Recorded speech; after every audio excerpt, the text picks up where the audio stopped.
हाँ जी दोस्तों, welcome to our channel stories by D. एक ऐसा चैनल जहाँ पे आपका भाई सुनाता है आपको thrilling spine chilling horror story. आज की कहानी दोस्तों एक ऐसी लड़की की कहानी है जिसने बहुत ही गरीब परिवार में जन्म लिया, जिसके फादर और मदर की लव मैरिज हुई थी, वो भी एक इंटरकास्ट मैरिज। फादर मुस्लिम थे, मदर हिंदू थी, और वहां से उसका स्ट्रगल शुरू होता है और वो धीरे धीरे काम करके पैसा भी कमाती है, सक्सेस भी पाती है, पर साथ में उसके साथ कोई ऐसी एंटिटी आ जाती है जो उसकी जिंदगी बदल देती है, जो उसको किसी के पास नहीं जाने देती, जो किसी के साथ उसको इन्वॉल्व नहीं होने देती, किसी के साथ प्यार मोहब्बत रोमांस नहीं करने देती। और कहानी के आखिर में आपको पता चलेगा कि वो जो एंटिटी थी जो उसके साथ थी वो कहां से आई थी, कैसे आई थी और क्यों आई थी। तो आपके पैरों तले जमीन खिसक जाएगी। गजब की कहानी है ये, नौशीन की कहानी है, और नौशीन ने कहानी हमें खुद भेजी है और मैं एंड में उनके वॉइस नोट्स आपके लगाऊंगा तो आपको वो इमोशंस भी फील होंगे।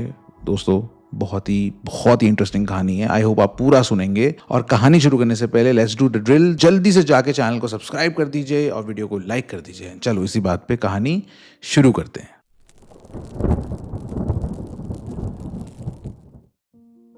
तो दोस्तों जिनकी ये कहानी है उनका नाम नौशीन है और उन्होंने, जैसे मैंने बताया, अपनी कहानी खुद की भेजी है। और जब मैंने एक्चुअली उनकी कहानियां सुनी, उनके वॉइस नोट सुने, तो भाई वो कहते हैं ना, अंदर तक मुझे फील हुआ एंड मुझे पता है ये कहानी आपको बहुत ज़्यादा पसंद आने वाली है। तो चलिए इस कहानी को शुरू करते हैं। नौशीन के बारे में सबसे पहले बताता हूँ मैं आपको दोस्तों।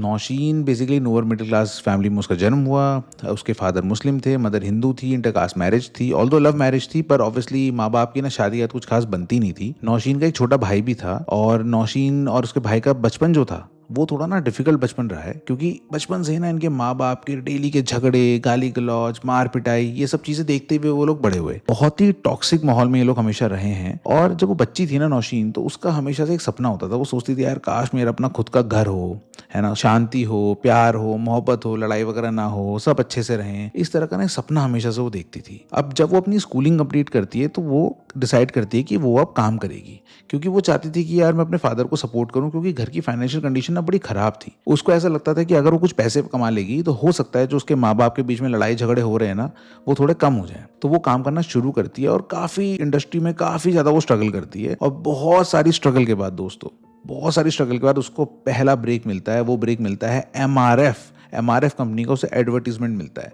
और वहां से नौशीन की मॉडलिंग करियर का स्टार्ट होता है। वो धीरे धीरे अलग अलग मॉडलिंग असाइनमेंट्स लेने लगती है, इंडस्ट्री में काफ़ी काम करने लगती है, थोड़ा थोड़ा उसका नाम भी हो गया होता है और काफ़ी टाइम तक काम करने के बाद वो थोड़ा बहुत पैसा भी कमा लेती है। आफ्टर दिस नौशीन को एक और बड़ी अपॉर्चुनिटी मिलती है। सरोज खान का नाम आपने सुना होगा, द फेमस कोरियोग्राफर। नौशीन को सरोज खान के यहाँ पे as a group dancer job मिलती है एंड देन वो वहाँ पे काफ़ी टाइम तक एज अ ग्रुप डांसर काम करती है। नौशीन ने सरोज खान के साथ काफी टाइम तक काम किया एंड इसी दौरान उनको बैंड्रा में एक लैंड मिलती है। जब उसे वो लैंड दिखती है ना, उसी टाइम पे सरोज खान का एक शूट भी उसे मिल जाता है जहाँ पे उसको बहुत अच्छे पैसे ऑफर होते हैं। एक चीज और मैं आपको मेंशन करता हूँ कि जब नौशीन ने ये सब काम शुरू किया तो she was just 14 years old. वो 14 साल की एज से काम करना शुरू कर देती है और जब वो सरोज खान को मिलती है तो उस टाइम पे वो 15.5-16 साल के आसपास होती है और अपने परिवार के लिए तो she was a child star. अब नौशीन ने जहाँ पे लैंड ली थी दोस्तों, वहां पे जब वो गई पेमेंट करने के लिए तो वहां पे उसने डाउन पेमेंट कर दी एंड शी वाज वरीड कि मैं पैसे कैसे दूंगी। पर देखो उसकी लक, वो जो लैंड थी वो एक क्रिश्चियन लेडी की थी जो कि उसकी मदर की दोस्त थी। तो आंटी ने इसको बोला कि बेटा कोई नहीं, ये लैंड तुम ले लो, धीरे धीरे करके पैसे देते रहना, तुम अपना घर बनाओ अब इसमें। इसके बाद नौशीन हमें बताती है कि बाय गॉड्स ग्रेस उनको बहुत सारा काम मिला, इवेंट मिले, इंटरनेशनल टूर मिले, जिससे उन्होंने काफी पैसा कमाया और इवेंचुअली वहां पे अपना घर भी बनाया। अब बैंड्रा में ही उसी जगह पे उन्होंने 2 BHK का फ्लैट बना लिया था और पूरी फैमिली वहीं शिफ्ट हो गई। तो उनकी फैमिली के लिए बैंड्रा में अपना खुद का घर होना वॉज अनबिलीवेबल। अब नौशीन बताती हैं कि जब उस घर में वो शिफ्ट हुई ना, उसके बाद तो भाई जैसे उनका लक खुल गया हो। उनकी इतनी सारी अपॉर्चुनिटीज उनके पास आने लगी, जहां पे वो एक शूट का 80,000 90,000 लेती थी, अब वो 1.5 लाख 2 लाख लेने लगी। नौशीन के फादर का भी भारत पेट्रोलियम के साथ अच्छा काम चलने लग गया और घर में ना सब कुछ बढ़िया होने लगा। अब लाइफ में ना सब कुछ जब बढ़िया होने लगता है दोस्तों, तभी दस्तक होती है इन चीजों की जो आपकी लाइफ को हिला के रख देती हैं। सब कुछ ठीक होने लगा तो साथ में नौशीन की जो मदर, जो कि अपने आप में वैसे बड़ी शांत लेडी थी, वो बहुत अग्रेसिव सी होने लगी। वो बहुत लड़ाई झगड़ा और बहुत ही ना ऐसी वायलेंट सी हो गई थी। वो उनकी अक्सर तबीयत भी खराब रहती थी और नौशीन के फादर और नौशीन मिलके ना हमेशा ये कोशिश करते थे कि उनकी जो मदर है उनकी ख्वाहिशें पूरी करें, पर वो कभी भी किसी चीज से ना सेटिस्फाई नहीं होती थी। आंटी हमेशा ना कचकच चिड़चिड़, हमेशा ना खराब मूड में रहती थी और इनको समझ नहीं आता था कि उनको आखिर चाहिए क्या। और इनको लगने लगा कि शायद वो ना घर में अकेली पड़ गई हैं, इस वजह से ऐसा बिहेव कर रही हैं, क्योंकि नौशीन का जो छोटा भाई है वो अपनी पढ़ाई के लिए कनाडा चले जाता है, पापा दिन भर काम पे रहते हैं और नौशीन भी काम से बाहर रहती है। इनके इंटरनेशनल शूट वगैरह होते थे तो ये कभी सिंगापुर कभी दुबई, बस ये ट्रैवलिंग करती रहती थी और घर पे बहुत कम टाइम बिताती थी। अच्छा, एक चीज और मैं मेंशन करना चाहूंगा कि नौशीन को कभी भी अपने घर में ना बचपन से प्यार नहीं मिला है। कभी भी ना अगर घर से उसे कॉल भी आता था तो कभी भी उसका हालचाल कोई नहीं पूछता था। कभी भी उससे बात होती थी तो पैसों की ही बात होती थी। नौशीन के जो फ्रेंड्स थे ना वो भी ये कहने लगे थे नौशीन को कि यार कैसी फैमिली है तेरी, मतलब कभी वो बेमतलब कॉल ही नहीं करते, जब इनको पैसा चाहिए तभी फ़ोन करते हैं और फ़ोन उठाते ही पैसे की बात है। तो धीरे धीरे ना नौशीन को भी ये लगने लगा था कि यार शायद ये लोग मेरे को प्यार वगैरह नहीं करते, बस क्योंकि मैं इनको पैसा दे देती हूँ या इनकी ज़रूरतें पूरी कर देती हूँ तो शायद ये लोग मेरे साथ हैं, नहीं तो इनको मेरे से कोई प्यार नहीं है। ये सारी चीज़ें दोस्तों नौशीन के अंदर ना एक कॉम्प्लेक्स डेवलप कर देती है और इसी बीच नौशीन की लाइफ में एंट्री होती है किसी एक ऐसे इंसान की जो नौशीन को बहुत ज़्यादा प्यार, अफेक्शन और केयर दिखाता है। वो इंसान से मिलकर नौशीन अपने घर को छोड़ने का डिसाइड कर लेती है क्योंकि वो इंसान was too good to be true. उसको जो कुछ भी चाहिए था वो इंसान उसे दे रहा था। नौशीन ये बात अपने घर पे बताती है तो नौशीन की मदर बहुत ज्यादा एग्रेसिव हो जाती है, बहुत गुस्सा हो जाती है। इनफैक्ट वो नौशीन पे हाथ भी उठा देती है। अब आप सोचोगे दोस्तों कि घर पे उसने बताया लड़के के बारे में तो मार पिटाई क्यों हो गई, इतना गुस्सा क्यों हो गई? क्योंकि इरफान तो मॉमडन था और ऑब्वियसली ये भी मॉमडन थी। प्रॉब्लम ये थी कि इरफान नौशीन से 20 साल बड़ा था। नौशीन उसके प्यार में इतनी पागल हो गई थी, इतनी अंधी हो गई थी कि उसको ये एज गैप, ये फैक्टर दिखा ही नहीं। और वैसे आई बिलीव कि मैटर नहीं भी करता होगा, अगर कंपैटिबिलिटी सही है तो मैटर नहीं करता है, बट देन घर वाले बात कहाँ समझते हैं। पर नौशीन अब डिसाइड कर चुकी थी घर से निकलने का। वो इवेंचुअली घर से निकल जाती है एंड देन उस लड़के के साथ शिफ्ट हो जाती है। उस लड़के का प्यार और मोहब्बत देख के ना नौशीन बिल्कुल पागल हो चुकी होती है। उस लड़के का नाम दोस्तों इरफान होता है और कुछ टाइम बाद इरफान भी उसको ना शादी के लिए प्रपोज कर देता है और नौशीन तो वैसे उसके प्यार में पागल थी तो वो हाँ बोल देती है। अब जिस समय पे इरफान नौशीन को मिलता है, उसको शादी के लिए प्रपोज करता है तो नौशीन की एज ज्यादा नहीं थी दोस्तों, वो बस 18 साल की थी। और 18 साल में आपका क्या ही दिमाग होता है, बट इतना प्यार, अफेक्शन, वो जो उसके अंदर कॉम्प्लेक्सेस थे, उन चीज़ों की वजह से उसने बिल्कुल खुशी खुशी हाँ कर दिया और देन ये दोनों आपस में फिर शादी कर लेते हैं। नौशीन अपने आप को इस तरह से जस्टिफाई करती है कि वो बोलती है यार मुस्लिम्स में तो हमारे यहाँ पे 17-18 साल में वैसे ही शादी हो जाती है और ये जो कहानी है दोस्तों, ये कहानी तो वैसे भी 30-35 साल पुरानी है, तो तब तो ऑब्वियसली ये चीज़ें और जल्दी हो जाती थी। तो खैर ये सब सोच के नौशीन खुद को जस्टिफाई करती है और शादी कर लेती है। और शादी के बाद वो इरफान की फैमिली के साथ ही शिफ्ट हो जाती है। नई नई शादी दोस्तों बहुत ही मैजिकल होती है, पर नौशीन के लिए चीज़ें बदल गई थी शादी के बाद। 1-2 महीने बाद ही नौशीन ने नोटिस किया कि उसके जो ससुराल वाले हैं वो बहुत ही ना वियर्ड बिहेव कर रहे हैं। वो एक टिपिकल मुस्लिम बिहेवियर कर रहे हैं, बहुत रोक टोक और बहुत सारी बंदिशें उन पे लगा रहे हैं। आप नौशीन की आवाज में ये चीज सुनिए वो क्या बताया था उन्होंने हमें। टिपिकल मुस्लिम बिहेवियर करने लगे मेरे साथ। जानते थे कि मैं बांद्रा से हूँ एंड मेरे बैकग्राउंड क्या है, सब जानने के बावजूद भी मेरे साथ बहुत मिसबिहेव होने लगा। तुमको सलवार कमीज़ पहनना पड़ेगा, तुमको बुर्का पहनना पड़ेगा, तुम यहाँ नहीं निकल सकते, तुम वहाँ नहीं निकल सकते। And that fellow was 20 year older than me. ज़रा सी बात पे मारना, ज़रा सी बात पे बाल खींचना, ज़रा सी बात पे तौहीन करना। मैं सोच रही हूँ यार मैं निकल भी नहीं सकती, मेरी मम्मी का तो दरवाज़ा मैंने छोड़ दिया, मगर वहाँ पे भी मेरे साथ यही बिहेवियर हो रहा है।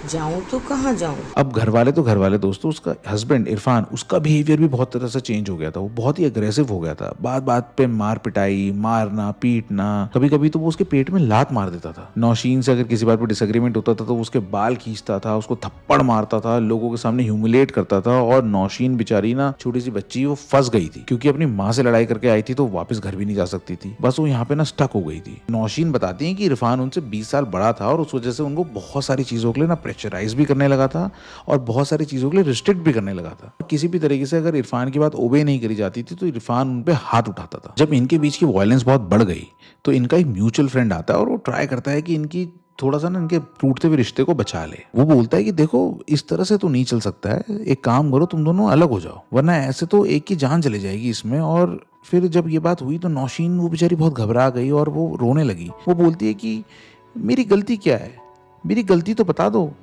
पूरा टाइम मैं घर में रहती हूँ, काम पे भी नहीं जा रही हूँ, फिर दिक्कत क्या है तुम्हें? लेकिन इरफान सुनने को तैयार नहीं था। Nausheen was taken aback because वो इस रिश्ते को ना टूटते नहीं देखना चाहती थी, पर किसी ने उसको बताया कि यार तुम एक काम करो, तुम ना 100 बार आयतल कुर्सी पढ़ो और देखो तुम्हारी जिंदगी में सब कुछ ठीक हो जाएगा। अब नौशीन डेली एक चिराग रोशन करती थी और 100 बार आयतल कुर्सी पढ़ती थी, और एक बार आयतल कुर्सी पढ़ते पढ़ते उसके साथ एक हादसा हो जाता है। जब वो आयतल कुर्सी पढ़ रही होती तो उसी चिराग से उसके कपड़ों में आग लग जाती है। जैसे ही नौशीन के कपड़ों में आग लगती है वो अपने कपड़े उतार के फेंकने लगती है, हवड़ा तवड़ी सी मच जाती है, वो एकदम घबरा जाती है और उस पैनिक में उसको ऐसा लगता है जैसे कोई उसके कान में आके फुसफुसाता है बहुत हल्के से। जैसे कोई कान में बोलता है आके, अगर तेरा फेस खराब हो गया ना तो तेरी लाइफ खराब हो जाएगी। मैंने फ़ौरन वो कपड़े फाड़े और साइड में कर दिया और अपने आप को एक ब्लैंकेट से रैप किया। और उस केओस के बीच में वो बात जैसे वो सुनती है या उसको महसूस होती है, वो अपने कपड़े फेंकती है, फाड़ देती है और खुद को एक कंबल में लपेट लेती है और बड़ी मुश्किल से अपने शरीर पे लगी हुई आग को बुझा लेती है। पर इसके बावजूद भी उसके पैरों में काफी बर्न हो गया होता है। उसी हालात में वो हॉस्पिटल जाती है क्योंकि वो बहुत तकलीफ में होती है। एंड देन हॉस्पिटल से वो अपने घर पे फोन करती है तो उसके खुद के घर वाले भी हॉस्पिटल आते हैं। एंड देन जब वो देखते हैं तो उनका भी दिल पिघल जाता है। एंड देन वो नौशीन को अपने घर लेके चले जाते हैं। अब आप सोचो, इतना बड़ा हादसा किसी की वाइफ के साथ हो जाए तो क्या करेगा? गुलदस्ते भेजेगा ना। पर इरफान उसको डिवोर्स के पेपर भेज देता है। नौशीन हमें बताती है कि वो पेपर्स देख के उसको बहुत दुख हुआ, वो बहुत टूट गई थी, पर उसने फिर हिम्मत करी और इवेंचुअली उससे डिवोर्स ले लिया। खैर ये सब चलता रहा। एंड देन बहुत टाइम बाद नौशीन की बहुत पुरानी दोस्त उससे मिलने के लिए आती है। वो जब नौशीन से मिलने आती है वो नौशीन को कोई ऐसी बात बताती है कि नौशीन के पैरों तले जमीन खिसक जाती है। आप खुद नौशीन की जुबान में ये चीज सुनिए। फिर थोड़े दिनों के बाद मेरी फ्रेंड आई मुझसे मिलने के लिए, जो सिर्फ एक ही है, आज तक वही है। तो बोलती तू ठीक है ना? तो मैंने बोला हाँ। बोलते मैं तो कितना घबरा जाती थी तुझे रात को 2 बजे बैठते रोड पे देखते, कुत्तों को दूध पिला रही है, कहीं पेड़ के नीचे बैठी हुई है। मैं बोली मैं? तो बोलती हाँ तू, और मैं तेरे साथ बैठी रहती थी। तो मैंने बोला मगर मैंने ये सब चीज़ें कब की? बोले तूने टीवी तोड़ दिया घर का, तेरे ससुराल का, तूने बहुत कुछ गालियाँ। मैंने बोला मैंने? बोले हाँ तूने किया। मैंने बोला नहीं, मैं ये सब चीज़ें तो मुझे अंदाज़ा था, मैं टीवी कैसे उठा सकती हूँ उस टाइम, मतलब मैं कैसे इतना हैवी कोई चीज़ उठा के तोड़ सकती हूँ? मैं क्या पागल हूँ? दोस्तों कितना शॉकिंग और कितना स्केरी है ये कि आपको खुद ही नहीं पता कि आप क्या कर रहे थे। नौशीन ये बातें सुन के अपनी दोस्त को बोलती है कि यार मैं ये कैसे कर सकती हूँ, और उसकी दोस्त बोलती है कि चल ठीक है यार, जो हुआ छोड़, भूल जा, है ना, अब आगे बढ़ते हैं और ये सारी बातों को अब तू भूल जा। अब एक चीज़ बड़ी गजब की होती है नौशीन की लाइफ में कि उसकी जो मॉम का बिहेवियर होता है नौशीन के टूवर्ड्स, वो बहुत ही अच्छा हो जाता है। आंटी अपने टाइम से दवाइयाँ वगैरह लेने लगती हैं और जो उनका गुस्सा, चिड़चिड़ाहट, लड़ाई झगड़ा था वो सारा भी खत्म हो जाता है। माँ के साथ जब चीज़ें एकदम ठीक सी हुई जो कि बचपन से नहीं थी, तो नौशीन को ना बड़ा अच्छा लगने लगा और बहुत उसको खुशी मिलने लगी। साथ ही साथ में उसके जो पुराने कॉन्टैक्ट्स थे वहाँ से उसका कनेक्शन हो गया और वो सिंगापुर शिफ्ट हो जाती है। अब नौशीन सिंगापुर गई होती है और उसको वहाँ पे ज्वाइन करे हुए 3-4 दिन ही हुए होते हैं कि उसको घर से उसकी मदर का कॉल आता है। नौशीन की माँ बोलती है कि बेटा मेरे को तेरी बहुत याद आ रही है, तो प्लीज़ घर आ जा, और वो ना रोने लगती है फ़ोन पे। अब ऑब्वियसली सिंगापुर से घर आना, मुंबई आना कोई मजाक तो है नहीं, तो वही नौशीन वही करती है जो हर बच्चा अपनी माँ के लिए करता है। बोलती है मम्मा आप जो है आप परेशान मत हो, मैं यहीं हूँ, आप घबराओ मत, मैं आपके साथ ही हूँ, आप क्यों परेशान होते हो। और उसके एग्जैक्टली एक दिन बाद नौशीन की मदर की डेथ हो जाती है। नौशीन के लिए ना बहुत बड़ा सेटबैक होता है क्योंकि नौशीन को लाइफ में पहली बार अपनी माँ का प्यार मिला होता है और वो उसको ढंग से एंजॉय भी नहीं कर पाई होती है कि उसकी मदर चली जाती है। पहले उसका डिवोर्स होना, मार पिटाई होना, अब्यूज होना, एंड उसके बाद फिर उसके कपड़ों में आग लगना और उसकी माँ का चले जाना, नौशीन को ऐसे लगने लगा जैसे उसकी जिंदगी ना कर्स्ड है, जैसे उसकी जिंदगी में अच्छी चीजें होती ही नहीं है, सिर्फ खराब चीजें ही होती हैं। नौशीन अब घर वापस आती है एंड उसकी मदर के आफ्टर दैट रिचुअल्स होते हैं और वो रिचुअल्स काफी लंबे चलते हैं, तो बहुत टाइम से नौशीन भी घर पे ही रुकी हुई होती है। दोस्तों अगर किसी की मदर की डेथ होगी तो वो बहुत उदास होगा, जाहिर सी बात है। ऐसे नौशीन भी बहुत सैड सी थी, वो घर पे ही अक्सर रहा करती थी। एक दिन शाम को ऐसी वो अपने सोफे पे लेटी थी कि उसको ऐसा फील होता है जैसे एक बहुत ही ठंडी हवा का झोंका आके उसे टकरा रहा है। वो देखती है और सबसे हैरत की बात ये थी कि खिड़की तक बंद थी, और मुंबई में आपको पता है टेम्परेचर कुछ खास नीचे ऊपर जाते नहीं है, पर वो हवा बहुत अनयूजुअली ठंडी थी। अब वैसे तो बहुत अनयूजुअल चीज है, पर वो कुछ ज्यादा इस बारे में सोचती नहीं है। इसके बाद वो अपना खाना बनाती है और खाना खा के वो सोने चले जाती है। और सुबह जब वो उठती है ना तो वो ऐसे ही अपना जनरली अपना लैपटॉप खोलती है, और जब वो अपना मेल खोलती है, अपना ईमेल जब वो खोलती है, तो वो शॉक्ड हो जाती है। उसको दोस्तों बहुत सारे ना बड़े बड़े ब्रांड्स की ईमेल आए होते हैं। इतने सारे मेल देख के वो अपने मैनेजर को कॉल करती है और उसका मैनेजर तो खुशी से पागल हो रहा होता है। वो बोलता है, नौशीन जी, इतने सारे ब्रांड्स, इतना सारा काम, आप फटाफट से अब आ जाओ, काम पे लग जाओ, आपका पूरा लाइनअप मैंने बना दिया है, एंड देन अब फटाफट से काम करते हैं। और एक्चुअली दोस्तों ब्रांड्स के नाम तो मैं नहीं बता सकता हूँ, नौशीन जी ने मना करा, बट एक्चुअल बड़े ब्रांड होते हैं। और एक महीने के अंदर नौशीन ऑलमोस्ट 1 करोड़ रुपए कमा लेती है। नौशीन को यकीन ही नहीं होता कि उसके खाते में 1 करोड़ रुपए आ चुके हैं। She got extremely happy and then वो बोलते ना, वो सब दुख दर्द भूल जाती है अपने। अब एक रात नौशीन फराह खान के एक शूट में गई होती है और वहां पे उसको एक लड़का मिलता है जिसका नाम होता है आदित्य। वो उससे बड़ा अट्रैक्ट हो जाती है पहली मीटिंग में, एंड देन उनकी बातचीत होने लगती है, एंड देन वो प्लान करते हैं टू गो फॉर क्लबिंग। जब वो क्लबिंग करते हैं, वहां पार्टी शार्टी कर लेते हैं, तो उनका फिर प्लान बनता है कि नौशीन अब आदित्य के घर जाएगी एंड वहीं पे ही वो रात बिताएगी। नौशीन आदित्य के फ्लैट पे जाती है एंड वहां पे obviously they got intimate, and अगले दिन नौशीन यूजुअली अपने घर वापस आ जाती है। अब जब नौशीन अपने घर आती है, वो नहाने जाती है, और जब वो नहाने जाती है ना, जैसे गर्म पानी उसके शरीर पे पड़ता है ना, तो उसको जगह जगह पे अपने शरीर पे जलन होने लगती है। वो अपने आप को शीशे पे देखती है तो वो नोटिस करती है कि उसके बॉडी में ना जगह जगह पे बहुत सारे स्क्रैचेस से पड़े हुए हैं, ऐसे रैशेस हो जाते हैं ना उस तरह के। उन रैशेस में ना जलन होनी शुरू होती है और काफी दर्द उसको होने लगता है। वो मार्केट से ना ट्यूब वगैरह लेके आती है, वो लगाती है ताकि उसको थोड़ा रिलीफ मिले, पर उस किसी भी चीज से ना उसको बिल्कुल भी आराम नहीं मिलता। अब वो जो जलन हो रही होती है ना, वो जलन बढ़ते जाती है, उसकी तकलीफ और दर्द बढ़ता जाता है।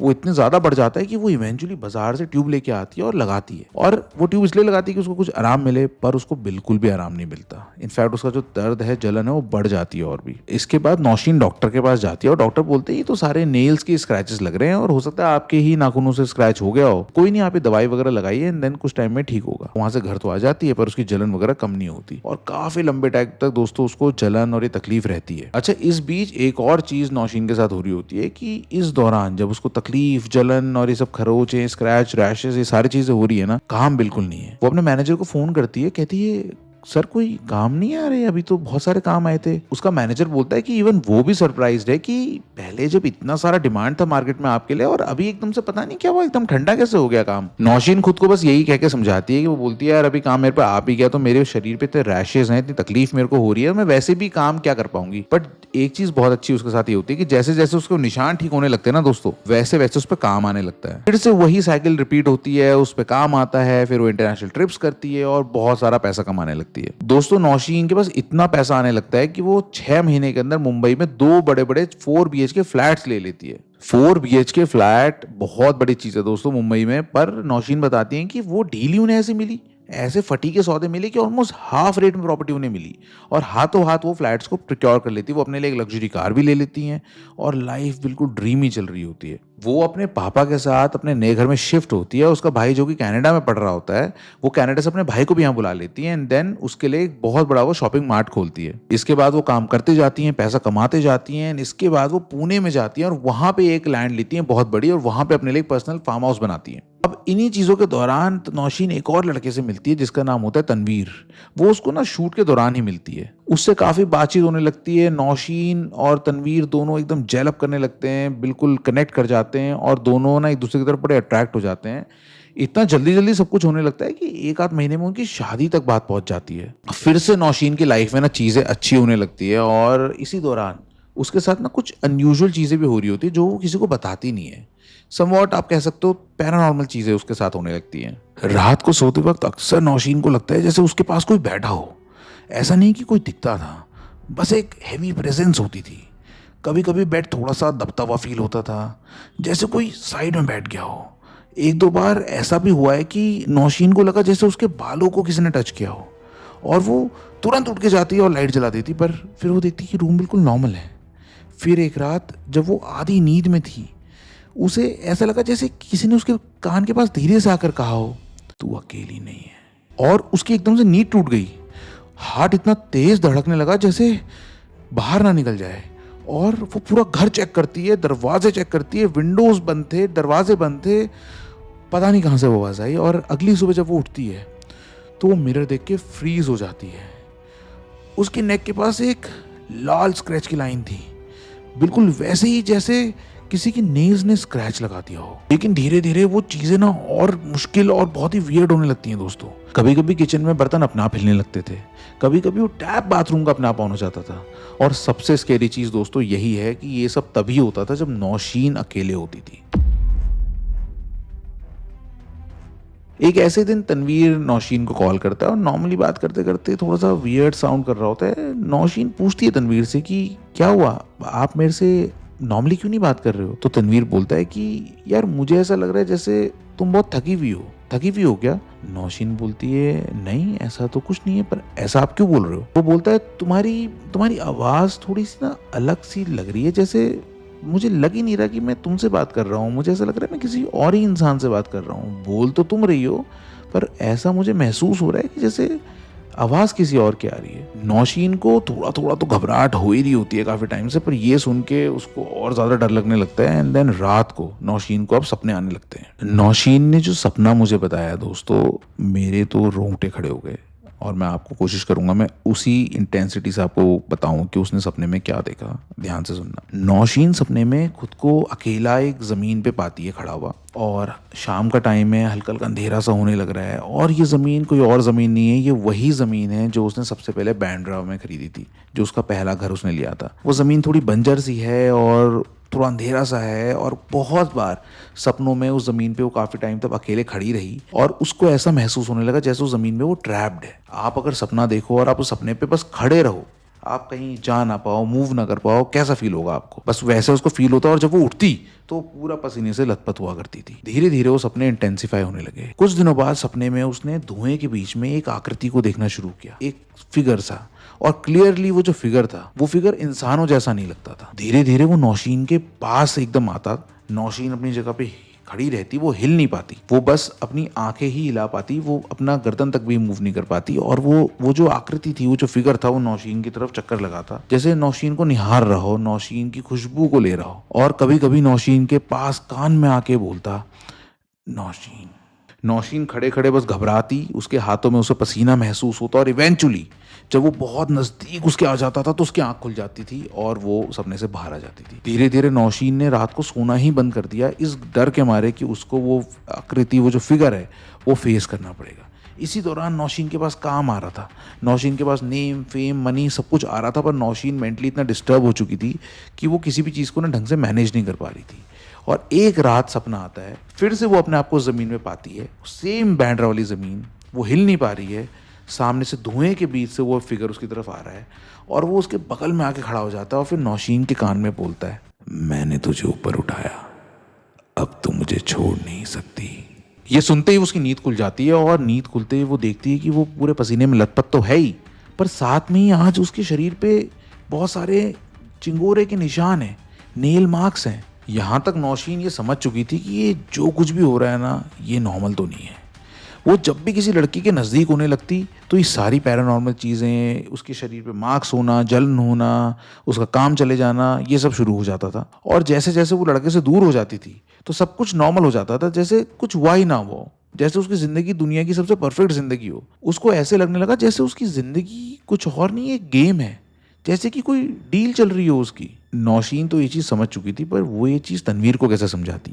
तनवीर शादी के लिए बहुत ज़्यादा मोटिवेटेड था। नौशीन ने हल्का फुल्का तनवीर को कहने की कोशिश करी, पर तनवीर ने इस बात को बिल्कुल मानने से मना कर दिया। जैसे जैसे शादी की नज़दीकियाँ बढ़ने लगी, वैसे वैसे ही नौशीन के साथ चीज़ें और डिस्टर्बिंग होने लगी। अब रात का इंतज़ार नहीं रहता था, अब उसके साथ चीज़ें दिन में भी होने लगती थी। एकदम से उसको घबराहट होने लगती थी, सांस में हैवी फील होने लगता था, और उसको ऐसा लगता था जैसे वो सफोकेट करके मर जाएगी। जब भी तनवीर उससे मिलने की बात करता, नौशीन की बॉडी में पूरे वियर्ड रिएक्शंस होने लगते। कभी शार्प हेडेक, कभी स्टमक में अजीब सा ट्विस्टिंग पेन, कभी अचानक सी वीकनेस, जैसे पूरी एनर्जी ड्रेन हो गई हो। अब एक दिन उसको तनवीर के साथ एंगेजमेंट की शॉपिंग करने के लिए जाना था। नौशीन बहुत रेजिस्ट करती है, पर तनवीर मानता नहीं है, और जैसे ही वो रेडी होने लगती है ना जाने के लिए, तो वैसे उसको पीरियड हो जाते हैं। नौशीन बताती है कि उनको इतने ज़्यादा पीरियड्स होते हैं कि वो एक पैड चेंज करती हैं, 2 पैड, 3 पैड, और उसके बाद उनको इतनी हैवी ब्लीडिंग होने लगती है कि वो बहुत ज़्यादा घबरा जाती हैं, एंड देन उनको हॉस्पिटलाइज होना पड़ता है। डॉक्टर बोलते हैं कि भाई इतनी एक्सेसिव ब्लीडिंग अगर ये रुकेगी नहीं तो इनकी डेथ भी हो सकती है। किसी तरह से डॉक्टर उस ब्लीडिंग को कंटेन करते हैं, एंड देन उसके बाद शाम को, सुबह ये सब चीज़ें इनके साथ होती है, शाम को वो एकदम नॉर्मल हो जाती है, जैसे कुछ हुआ ही नहीं था। डॉक्टर बोलते हैं कि ये सारी चीज़ें आपके शरीर में हो रहे हैं मेजर हार्मोनल इम्बैलेंस की वजह से है, बट नौशीन को पता था कि ये कोई हार्मोनल इम्बैलेंस नहीं है, ये कुछ और ही है। उस रात फिर से वो सपना देखती है, सेम ज़मीन पे वो आती है, और वो किसी को देखती नहीं है, वो बस उस बंजर ज़मीन को देख रही होती है कि उसके कान के पास आके कोई फुसफुसाता है, तो फिर से गलती कर रही है, और बस इसके बाद नौशीन तनवीर से मिलने का प्लान कैंसिल कर देती है। वो बस उसे ये बोलती है कि यार मेरी जो तबीयत है ना वो ठीक नहीं चल रही काफ़ी टाइम से, और सारे प्लान्स वो कैंसिल करने लगती है। नौशीन के अंदर एक कांस्टेंट फियर बैठ गया होता है। वो समझ जाती है कि ये सब एक कोइंसिडेंस नहीं है, ये सारी चीज़ें ना एक प्लान के तहत हो रही है। एक रात तनवीर का कॉल आता है और एकदम नॉर्मली वो बात कर रहा होता है, और उस कॉल के दौरान एकदम से नौशीन की आवाज़ ही बदल जाती है। नौशीन बताती है कि उसे कुछ याद नहीं कि उसने क्या बोला था, बट कॉल कट होने के करीबन 2 घंटे तक तनवीर उसे कॉल बैक भी नहीं करता है। अगली सुबह तनवीर उससे मिलने आता है और पहली बार तनवीर की आंखों में वो डर देखती है। तनवीर बोलता है, कल रात तुम बोल नहीं रही थी, कोई और बोल रहा था। और नौशीन इसका कोई जवाब नहीं दे पाती, वो बस तनवीर की बातें सुन रही होती है, क्योंकि नौशीन को कहीं ना कहीं पता होता है कि ये सब क्या हुआ है। उस मोमेंट ये पूरी तरह से कंफर्म हो जाता है कि अगर ये शादी हुई तो ये सिर्फ नौशीन के लिए नहीं, ये तनवीर की भी जान के लिए बहुत खतरनाक हो सकता है। इस पॉइंट पे ना नौशीन के लिए पैसा इंपॉर्टेंट था, ना सोसाइटी, ना कि लोग क्या कहेंगे। वो बस तनवीर को बुलाती है और सीधे उसे बोल देती है कि मैं तुमसे शादी नहीं कर सकती। तनवीर बहुत परेशान हो जाता है, सैड हो जाता है। वो बस पूछता रहता है उससे कि क्या हो गया, क्यों हो गया, मुझे बताओ तो सही। पर नौशीन के पास उसे बताने के लिए कोई जवाब नहीं होता है। नौशीन के फादर काफी हैरान रह जाते हैं, बहुत परेशान हो जाते हैं, पर वो उनको भी कोई जवाब नहीं दे पाती। वो बस एक छोटी सी बात बोल पाती है कि मैं जिस चीज के साथ जी रही हूँ ना, मैं किसी और को उसके साथ नहीं बांध सकती। और शादी ऑफिशियली कैंसिल कर दी जाती है। और बहुत महीनों बाद नौशीन को पहली रात चैन की नींद आती है। नौशीन की लाइफ में बिल्कुल क्लियर था कि ये जो चीज है ये नौशीन को अब छोड़ने वाली नहीं थी। या तो अब नौशीन खुद को ही छोड़ दे या कोई उसे छीन ले जाए, पर ये तब तक उसके साथ रहने वाला था जब तक सब कुछ खत्म नहीं हो जाता। शादी कैंसिल होने के बाद सबसे अजीब चीज ये नहीं थी कि तनवीर दूर हो गया, बट उस घर में ना एक अजीब सी शांति सी हो गई थी। बिल्कुल शांति, जैसे किसी ने सांस रोक ली हो। उस घर में ना तो अब कोई ठंडी हवा आई, ना रात को सपने, बस एक अजीब सी फीलिंग, जैसे कोई नौशीन को ऑब्जर्व कर रहा हो। नौशीन को कहीं ना कहीं ये तो पता होता है कि उसको जो भी चीजें लाइफ में मिली है, दौलत, शोहरत, घर, सब कुछ शायद उसी ने दिया है जो नौशीन पे कब्जा करके बैठा हुआ है। और कहीं ना कहीं नौशीन को कभी कभी ठीक भी लगता था, क्योंकि वो बहुत ही गरीब परिवार से आई थी, वो बहुत नीचे से उसने स्टार्ट किया था। पर कभी कभी उसे ये भी लगता था कि ये अननेचुरल चीज़, ये जिन है जो शायद वो उस पर जो कब्जा करके रखा हुआ है, ये कोई नॉर्मल चीज़ नहीं है और ये उसकी लाइफ को ख़राब भी कर रहा है। ऐसे ही नौशीन पे फिर दोबारा से काम आने लगा और फिर से वो अपने काम में बिजी हो गई। और एक ऐसे ही दिन नौशीन जब अपने घर पे अपने डॉक्यूमेंट्स को सॉर्ट कर रही थी तो उसके हाथ उसकी मदर की डायरी लगती है। आज तक नौशीन ने कभी वो डायरी खोल के पढ़ी नहीं थी, पर उसको क्योंकि अपनी माँ की इतनी याद आती थी तो उस डायरी को खोलती है और कुछ कुछ पन्ने पढ़ने लगती है। उस डायरी के लास्ट के कुछ पन्नों में नौशीन को एक ऐसी चीज मिलती है जिसके बाद उसके पैरों तले जमीन खिसक जाती है। वो ध्यान से उसे पढ़ने की कोशिश करती है और उस पर लिखा होता है, इसने कहा था कि लड़की बड़ी हो जाए तो उसको संभाल के रखना। और वो बस इतनी सी लाइन पढ़ती है और नौशीन को समझ आ जाता है कि ये कुछ नॉर्मल चीज़ नहीं है। उसके हाथ कांपने लगते हैं, उसको पसीना आने लगता है। उसी चीज़ के नीचे बहुत कुछ लिखा होता है। नौशीन उसे नज़रअंदाज करने की कोशिश करती है, पर उसके नीचे एक डेट लिखी होती है। वो डेट वही डेट होती है जिस दिन नौशीन ने बांद्रा वाली ज़मीन की डाउन पेमेंट करी होती है, उसकी फर्स्ट पेमेंट करी होती है। नौशीन का दिल तेज तेज धड़कने लगता है, उसको सांस नहीं आती है और वो पन्नों को फटाफट पलटाने लगती है। और वो देखती है कि उसके बाद के पेजेस पे कुछ अजीब से सिंबल्स, कुछ अजीब से चिन्ह से बने हुए होते हैं। और उन सब चीज़ों के बीच में एक नाम लिखा था, इरफान, जो उसका एक्स हस्बैंड था। और उसके नीचे बड़े बड़े शब्दों में एक और चीज़ लिखी गई थी, गलती हो गई। मानो नौशीन की माँ एक्सप्रेस करना चाह रही हो कि जैसे इरफान से शादी करके नौशीन ने गलती करी हो और ये बात वो किसी को कहना चाह रही हो, बताना चाह रही हूँ। डायरी पढ़ने के बाद नौशीन बहुत घबरा गई और पूरी रात नहीं सो पाई। पूरी रात वो डायरी में जो अलग अलग तरह के जो चिन्ह बने हुए थे, जो फिगर्स बने हुए थे, और इरफान का नाम उसकी नज़रों के आगे घूमने लगा। उसे ये समझ में आने लगा कि जो कुछ भी उसके साथ हुआ है अभी तक, ये कोई इत्तेफाक नहीं था, ये सारी चीज़ें किसी के द्वारा करवाई गई थी।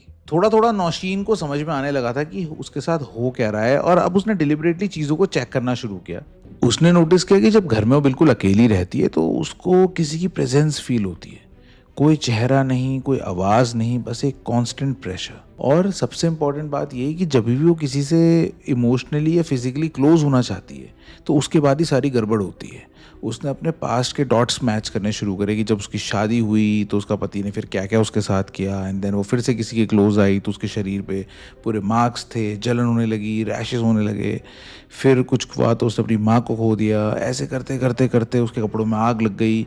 जब ये सारे डॉट्स उसने कनेक्ट करे तो उसको ये चीज़ रियलाइज हुई कि उसकी लाइफ पे तो अब कोई और ही कंट्रोल करने लगा है। जैसे ही उसकी तनवीर से शादी कैंसिल हुई थी तो उसने नोटिस किया कि काम एकदम स्मूथली आने लगा, सारे पेमेंट्स क्लियर, सब कुछ परफेक्ट, नई अपॉर्चुनिटीज, नए ब्रांड्स। इसके बाद नौशीन ने दोबारा काम शुरू किया, दोबारा से काम आया और इस बार एक ब्रांड आया जिसमें एक मेल प्रोड्यूसर था जिससे नौशीन की बात होने लगी, कुछ ज़्यादा बातें होने लगी, दोस्ती होने लगी। तो उस रात नौशीन ने फिर से वही हैवीनेस फील करी, उसको सांस लेने में दिक्कत होने लगी, फिर से उसको सपने आए और जब वो सुबह उठी तो उसके बॉडी पे फिर से वही निशान थे। नौशीन अभी समझ चुकी थी कि ये जो भी चीज़ है, ये जो भी शख्स है, चाहे वो जिन कह लीजिए, चाहे कोई आत्मा कह लीजिए, ये कंप्लीटली नौशीन पे अब कंट्रोल बना चुका है। नौशीन ने किसी मौलाना साहब के पास जाना भी अवॉइड किया क्योंकि नौशीन को ये लगता था कि ये जो चीज़ है, ये जिन चीज़ आत्मा, ये जो भी है, अगर इसको प्रवोक किया गया तो इसका जो कंट्रोल है ना वो और ज़्यादा टाइट हो जाएगा। तो बस नौशीन सहती रही अंदर ही अंदर। पर हाँ, कभी भी नौशीन ने हार नहीं मानी। नौशीन ने लिखा है कि मैं हमेशा से तकलीफ में तो रहती थी, अंदर ही अंदर मैं मरती थी, घुटती थी, मेरे पास पैसा था, काम था, सब कुछ था, पर एक एग्जिस्टेंस, मेरी एग्जिस्टेंस किसी और के कंट्रोल में थी। जिन मनी मनी ये सोचा जरूर करती थी कि जब भी उसे मौका मिलेगा इस जिन को वो अच्छा सबक सिखाएगी, इसको दूर करके ही रहेगी। फिर ऐसे ही एक दिन नौशीन अपने दोस्त के साथ बैठ के यूट्यूब देख रही थी और यूट्यूब देखते देखते इनके फीड में एक लाइव चैनल आता है। लाइव चैनल पे एक बाबा थे जो बहुत सारे लोगों से कुछ बात कर रहे थे। इसने अपनी दोस्त से पूछा कि ये कौन है, तो इसकी जो दोस्त है वो बोलती कि ये ना शाह साहब है और ये लोगों की ना मदद करते हैं। अब नौशीन की जो दोस्त थी उसको कुछ कुछ पता था नौशीन के बारे में, तो वो नौशीन को बोलती कि तेरे जैसे जो केस होते हैं ना उसमें शाह साहब मदद करते हैं, तू ट्राई करके देख, और इनको कुछ बोलना नहीं पड़ता है, ये सब कुछ खुद ही बताते हैं और खुद ही तेरे को तेरी समस्या का इलाज भी देते हैं। तो नौशीन बताते हैं कि कंटिन्यूसली उस नंबर पे वो कॉल करने लगी और कई दिनों तक उस पर कॉल करते रही, पर कभी उनका नंबर नहीं आया। करीबन 20 दिन बाद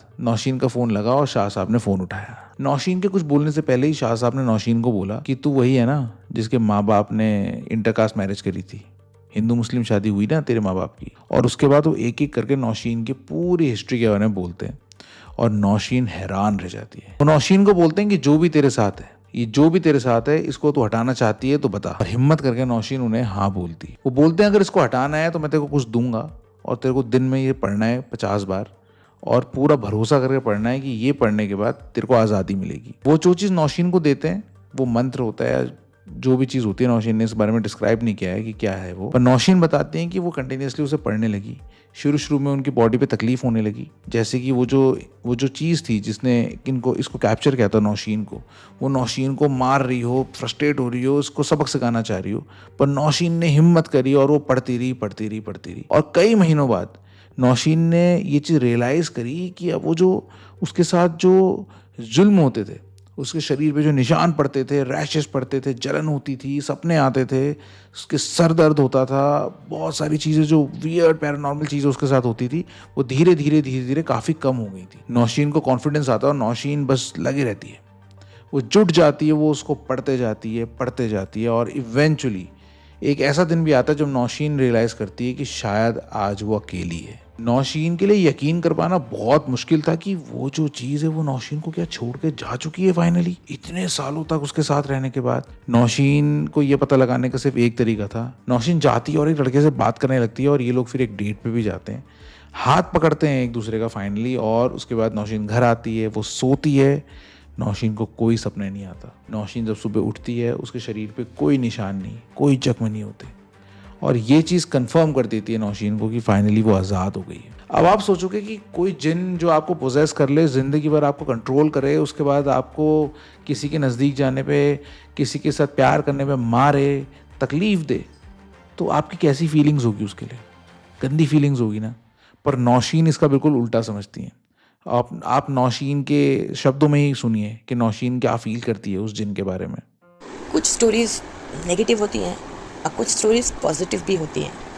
एंड जैसे कि मेरी स्टोरी में एक ऐसा हीरो था जो हीरो दिखता नहीं था, यानी वो कभी मौजूद नहीं होता था, गैर मौजूद होता था। जैसे कि आपको पता है ना, उस्मान सुलेमान मिठाई वाले माही में, उनकी एक छोटी सी दुकान थी। उनकी दुकान में एक जिन एक रात गया, उसने मिठाई मांगी उन्होंने मिठाई दे दी और उस वक्त मिठाई का दाम 1 रुपया था। तो उन्होंने कहा कि आप ले लीजिए मिठाई अगर पैसे नहीं है तो। वो जिन फिदा हो गया और आज उनकी इतनी बड़ी दुकान है उस्मान सुलेमान कि बहुत मशहूर नाम है। तो कभी कभी कोई जिन आप पे फिदा हो जाता है तो वो ज़रूरी नहीं होता कि वो आपको तकलीफ़ ही पहुँचाए। हाँ, बस मुझे एक कुर्बानी देनी पड़ी, उसके बाद मैं शादी नहीं कर पाई, उसके बाद मैं किसी के साथ ताल्लुक़ नहीं कर पाई और मेरी शायद वो ख्वाहिश भी ख़त्म हो गई थी क्योंकि मैं अपनी वजह से किसी और को तकलीफ़ नहीं पहुंचाना चाहती थी। तो मैं किसी के एहसानों तले जैसे दब जाते हैं तो मैं एक एहसान मानती थी और आज भी उनका एहसान मानती हूँ। हाँ, और एक चीज़, मेरे साथ कभी कोई गलत काम नहीं किया, कभी कोई जैसे एक आदमी औरत का कुछ ऐसा होता है, ऐसा कभी गलत काम नहीं हुआ। मुझे पनिशमेंट मिलता था मगर गलत नहीं होता था मेरे साथ में। एक गरीब इंसान जो बहुत ही गरीब था, जो किराए के घर में रहता था, आज सलमान खान के बगल में उसका घर है। आप यकीन मानोगे, जिसका भाई एक नॉर्मल स्कूल में नहीं पढ़ सकता था, वो कनाडा में पढ़ा और वो आज माशाल्लाह उसकी खुद की कंपनी है, उसका खुद का सब कुछ, उसके माशाल्लाह 3 बच्चे हैं। माशाल्लाह हमारे पास इतना कुछ है कि हम लोग ख्वाबों ख़यालों में भी नहीं सोच सकते थे। बस यही मेरी कहानी थी। अब आपको अगर कभी ऐसा लगे किसी के सामने पॉजिटिव स्टोरी भी अगर आप देना चाहें, क्योंकि हर स्टोरी नेगेटिव नहीं होती, कुछ स्टोरी पॉजिटिव भी होती है। शुक्रिया। दोस्तों वो जिन नौशीन को छोड़ के चला तो गया। नौशीन को उसने बहुत सारी सक्सेस दी, नाम दिया, फेम दिया, नीचे से लेके उसको ऊपर तक उठा के पहुंचा दिया। अब जब वो जा चुका है तो नौशीन के का जो काम आना था, जो फेम था, वो जो लक था, वो भी कहीं ना कहीं उसके साथ ही चला जाता है। पर जो कुछ भी वो जिन नौशीन को दे के गया, उस वेल्थ के सहारे नौशीन बोलती है कि वो क्या, उसके आने वाली जनरेशन्स भी पल सकती है।